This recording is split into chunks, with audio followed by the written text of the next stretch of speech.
नमस्कार, प्रादेशिक समाचार के साथ मैं प्रियंका। पहले मुख्य समाचार।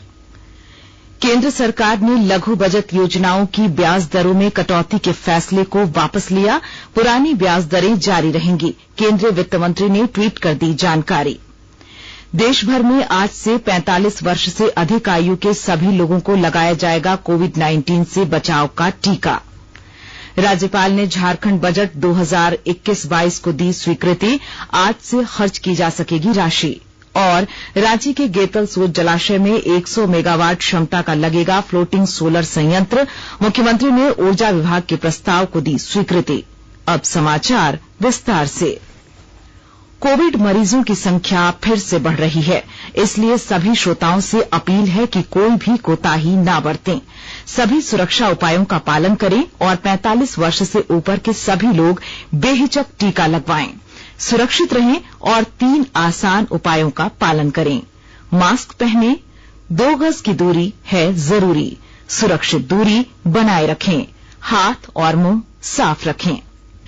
केंद्र सरकार ने आज से शुरू होने वाले 2021-22 वित्त वर्ष की पहली तिमाही के लिए विभिन्न छोटी बचत योजनाओं पर ब्याज दरों में कटौती के फैसले को वापस ले लिया है। वित्त मंत्री निर्मला सीतारमण ने ट्वीट कर इसकी जानकारी दी है कि लघु बचत योजनाओं पर पुरानी ब्याज दर मार्च 2021 के अनुसार जारी रहेंगी। वित्त मंत्री निर्मला सीतारमण ने कहा कि सरकार 2020-21 की अंतिम तिमाही में प्रचलित ब्याज दरें जारी रखेगी। आपको बता दें कि कल वित्त मंत्रालय ने लघु बचत योजनाओं पर मिलने वाली दरों में कटौती की घोषणा की थी। देश भर में आज से 45 वर्ष से अधिक आयु के सभी लोगों को टीका लगाया जाएगा। इस संबंध में कल केंद्र सरकार ने राज्यों और केंद्र शासित प्रदेशों के साथ समीक्षा बैठक की और कम टीकाकरण वाले क्षेत्रों की पहचान करने पर विचार विमर्श किया। राज्यों से कहा गया है कि वे निजी क्षेत्र के टीकाकरण केंद्रों की नियमित समीक्षा करें ताकि उनकी टीकाकरण क्षमता की जानकारी प्राप्त हो सके। समीक्षा बैठक में इस बात पर भी चर्चा हुई कि टीके की बर्बादी 1% से भी कम रखी जाए और वैक्सीन का भंडारण ज्यादा दिनों तक नहीं किया जाए। साथ ही इस बात पर जोर दिया गया कि वैक्सीन का इस्तेमाल शीघ्र कर लिया जाए ताकि इसकी समयावधि समाप्त होने से पहले ही यह इस्तेमाल में आ जाए। बैठक में डॉक्टर आरएस शर्मा ने कहा कि वैक्सीन के भंडारण में कोई समस्या नहीं है। उन्होंने यह भी कहा कि दूसरी खुराक के लिए वैक्सीन को बचाकर रखने की कोई आवश्यकता नहीं है और राज्य सरकारों को चाहिए कि वे सभी सरकारी और निजी अस्पतालों को इसके लगातार आपूर्ति करते रहें। झारखंड में कल कोरोना संक्रमण के 693 नए मरीजों की पुष्टि हुई। इसमें सर्वाधिक 351 मरीज रांची से हैं। राज्य में अब कोरोना के कुल सक्रिय मरीजों की संख्या 2825 हो गई है। इधर स्वास्थ्य विभाग आज से 45 वर्ष से अधिक उम्र के लोगों के टीकाकरण के लिए पूरी तरह तैयार है। वहीं कोविड-19 मामलों की जांच बढ़ाने के भी निर्देश दिए गए हैं और जानकारी दे रही हैं हमारी रांची संवाददाता।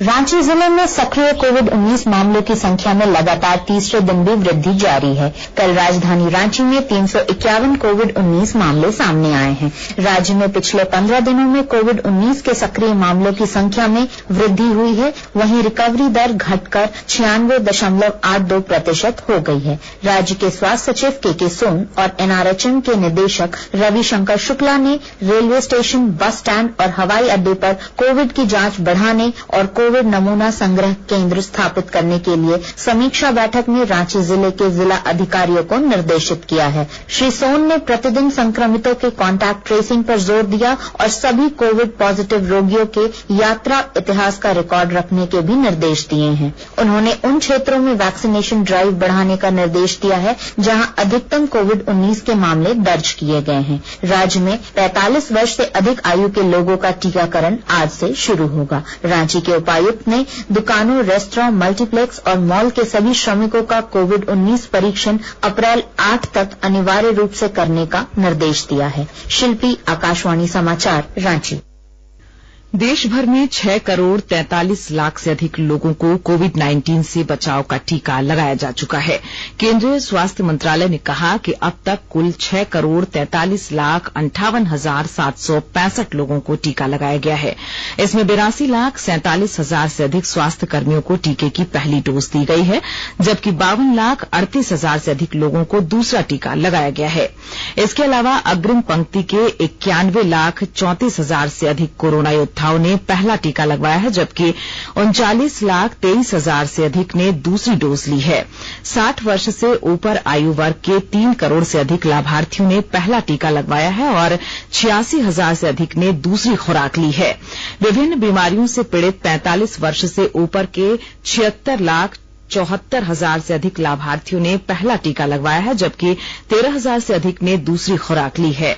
मंत्रालय ने कहा कि देश भर में कोविड-19 टीकाकरण के 75वें दिन कल शाम 7 बजे तक 13 लाख 4,412 लोगों ने टीका लगवाया। कोविड-19 महामारी पर कारगर तरीके से काबू पाने के लिए गृह मंत्रालय के दिशा निर्देश आज से लागू हो जाएंगे और 30 अप्रैल तक लागू रहेंगे।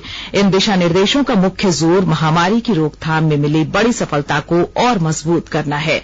देश के कुछ भागों में कोविड-19 के मामलों में फिर से तेजी को ध्यान में रखते हुए गृह मंत्रालय के ताजा दिशा निर्देशों में राज्य सरकारों और केंद्र शासित प्रदेश के प्रशासनों के लिए जांच, निगरानी और इलाज पर कड़ाई से अमल करना जरूरी हो गया है।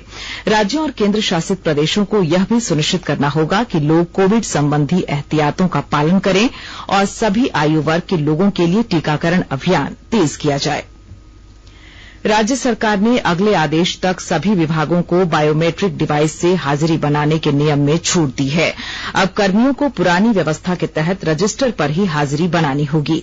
यह निर्णय कोरोना संक्रमण के बढ़ते मामलों को देखते हुए लिया गया है। वर्तमान में देश भर में कोरोना की दूसरी लहर देखने को मिल रही है। इस दौरान कई राज्यों में लॉकडाउन जैसे हालात हैं।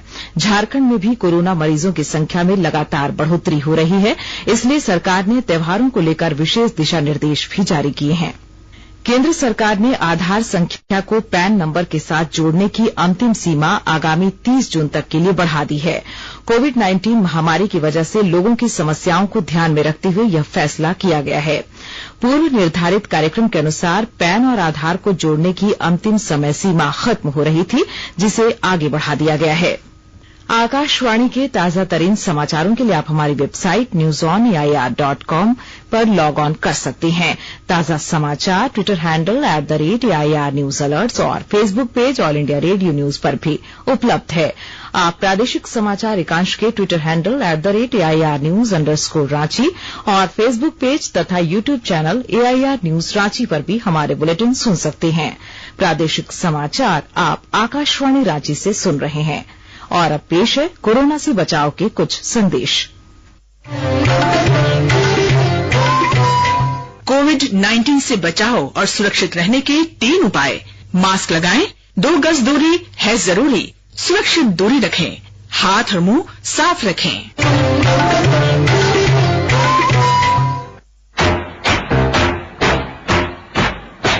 चलो मिलकर एक शुरुआत करें, चलो एक फैसला आज करें, मास्क नहीं तो टोकेंगे, कोरोना को रोकेंगे। चलो एक इरादा करते हैं, चलो एक इरादा करते हैं, मास्क नहीं तो टोकेंगे, कोरोना को रोकेंगे। भारत सरकार द्वारा जनहित में जारी।